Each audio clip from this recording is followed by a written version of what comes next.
Donald Trump ने लिखित में इस्कॉन को उस भूमि के उपयोग करने की अनुमति दी। वो चाहते तो प्रस्ताव को रद्द भी कर सकते थे। भगवान जगन्नाथ के आशीर्वाद से उनकी जान बच गई। दूसरे शब्दों में कहें तो कुछ सेंटीमीटर के अंतर से मौत उनको छूकर निकल गई। ये घर से नहीं निकल पाएगा। हिंदुस्तान के युवा उसको ऐसा डंडा मारेंगे। Somebody in Varanasi itself threw a chappal on his car, right? So it's very clear. इसे कहते हैं उकसाना, भड़काना, ताकि कोई सिरफिरा किसी रैली के दौरान गोली भी चला दे।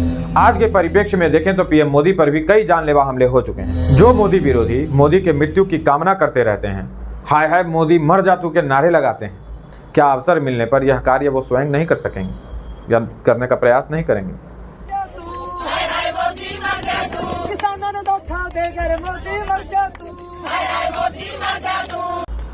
नमस्कार, मैं हूं राजन झा और दक्षिण पंथ के नए वीडियो में स्वागत है आपका।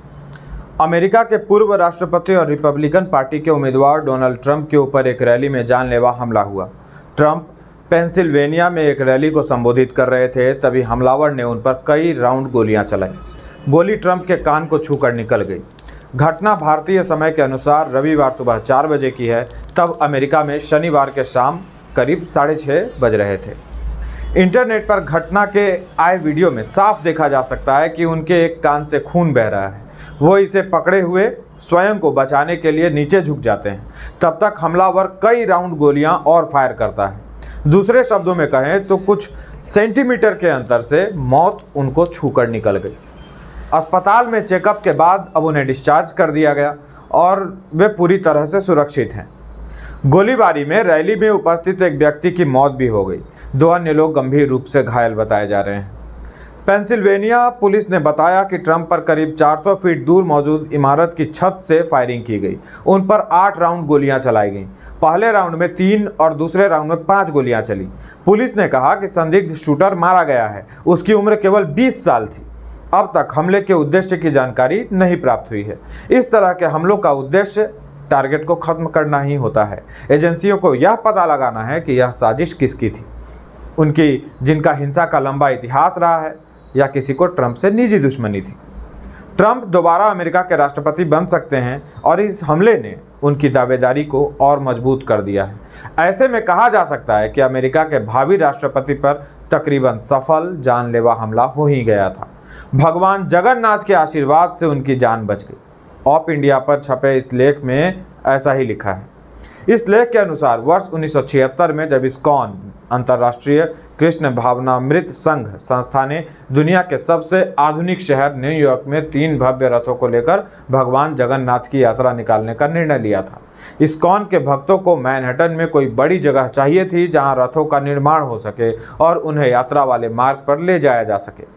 मैनहट्टन न्यूयॉर्क के प्रमुख पॉश इलाकों में गिना जाता है, जहां संपत्ति होना बहुत बड़ी बात मानी जाती है। मैनहट्टन में पेंसिल्वेनिया रेल रोड यार्ड्स एकमात्र ऐसी जगह थी जहां यह काम हो सकता था।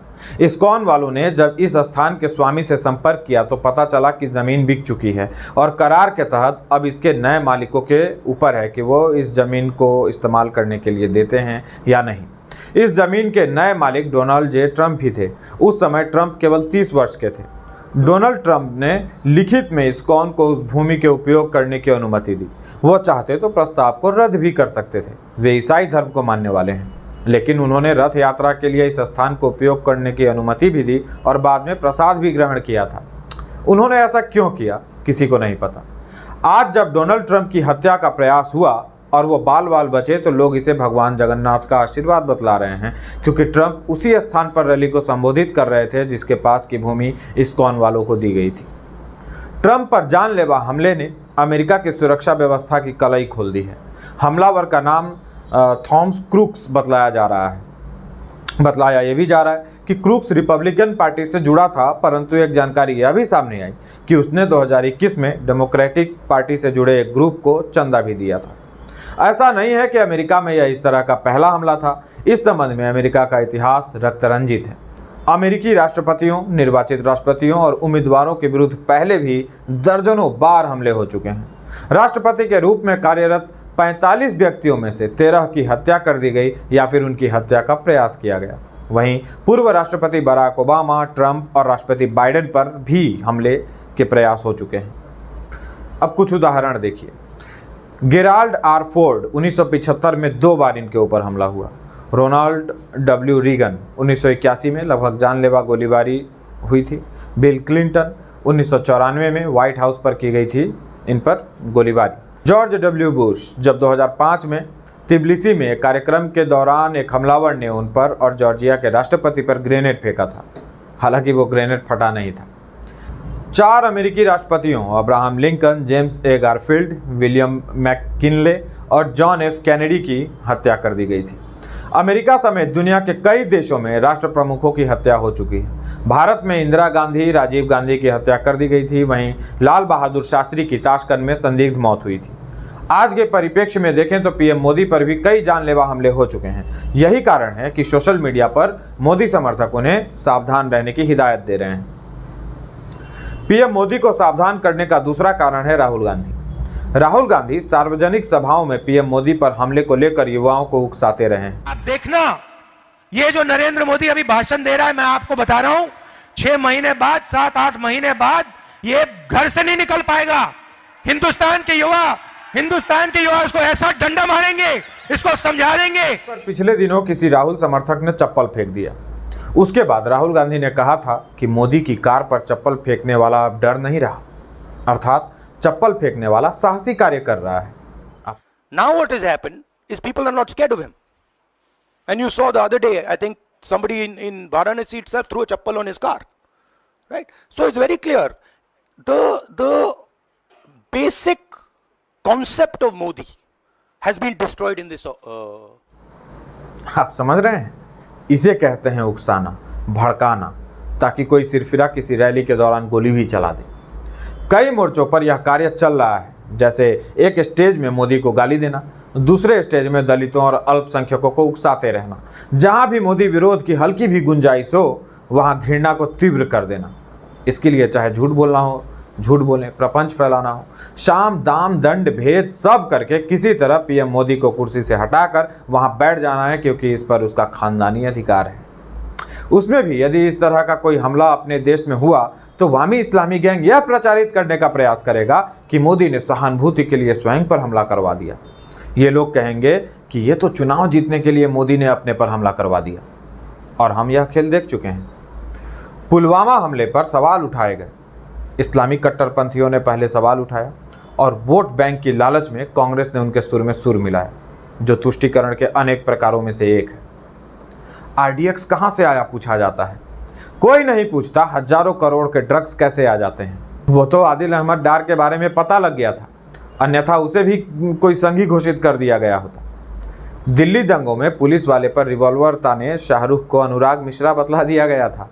गैंग के सरगना रवीश ने स्वयं यह जिम्मेदारी संभाली थी। उसने अपने प्राइम टाइम शो में यह फेक न्यूज़ चलाया।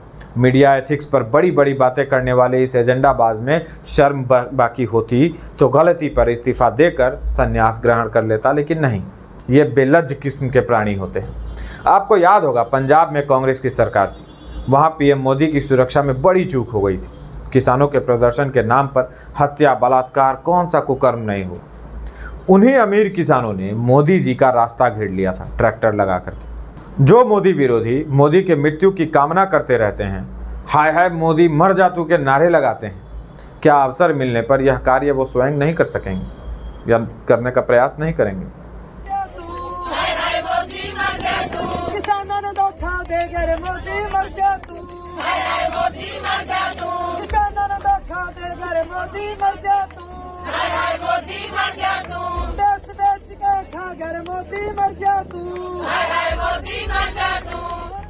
इसके बाद क्या हुआ? मोदी जी को ट्रोल करने के लिए पूछा गया, हाउस द जोश। ऐसे में अतिरिक्त सावधानी की आवश्यकता है, क्योंकि कांग्रेस और उनके समर्थक चित भी मेरी पट भी मेरी की राजनीति कर रहे हैं, और उसको काटने के लिए आपको उन्हीं की भाषा में जवाब देना होगा। बीजेपी के पास अपार जन समर्थन है, परंतु पॉलिटिकली करेक्ट होने के चक्कर में 2019 के बाद से ही बीजेपी के लोग अपने कोर समर्थकों को नाराज कर रहे हैं। बंगाल में आपने देखा होगा कि कार्यकर्ताओं को बीजेपी ऑफिस में शरण लेनी पड़ी। होना यह चाहिए था कि भाजपा के बड़े नेता लाठी लेकर अपने कार्यकर्ता के घर के बाहर खड़े होते, उनके बीच सकारात्मक मैसेज जाता, लोगों के बीच मैसेज जाता कि नहीं, वो हमारे लिए खड़े हैं, जिनके लिए हम अपने जान की बाजी लगाए हुए हैं। आपके समर्थकों पर इसलिए कर्नाटक या तेलंगाना की पुलिस केस दर्ज नहीं करती कि उन्होंने कुछ बहुत बड़ा अपराध कर दिया है। वो आपके पक्ष में बात करते हैं, उनका दोष इतना ही है। आप उनको उनके हाल पर छोड़ देते हैं। इधर आकर मैंने दो एक केस में देखा है कि भाजपा के लोग प्रत्यक्ष रूप से भिखू महात्रे हो या अजीत भारती हो, उनके लिए स्टैंड ले रहे हैं। पर होना यह था कि कांग्रेसियों की एक झूठ पर जिससे लार्ज स्केल पर लोगों का ब्रेन वॉश होता है, उस पर कानूनी कार्रवाई होनी चाहिए थी। ऐसे भी आप पर तानाशाही के आरोप लगते रहे हैं। 20 को अंदर कीजिए, ये आरोप लगने बंद हो जाएंगे। चीन में शी जिनपिंग को विरोधी भी तानाशाह नहीं कहते, इसलिए नहीं क्योंकि जिनपिंग सत्य और अहिंसा की प्रतिमूर्ति है। ये मंदबुद्धि बड़बोला भी यदि उद्दंडता करे तो उसको उसी प्रकार का प्रत्युत्तर मिले, अन्यथा ये लोग बड़ी बड़ी घटनाओं को अंजाम देंगे और दोष लगा देंगे मोदी पर, भाजपा पर, उनके समर्थकों पर। जब तक सच का पता चलेगा तब तक झूठ अपना काम कर चुका होगा। इस पर बैठके करके कदम उठाइए। वो समाज को जातियों में बांटने की कोशिश करते हैं तो इस पर रोने के स्थान पर किसी ऐसे स्थान पर चर्चा छेड़िए जहां डेमोग्राफी बदल चुकी है।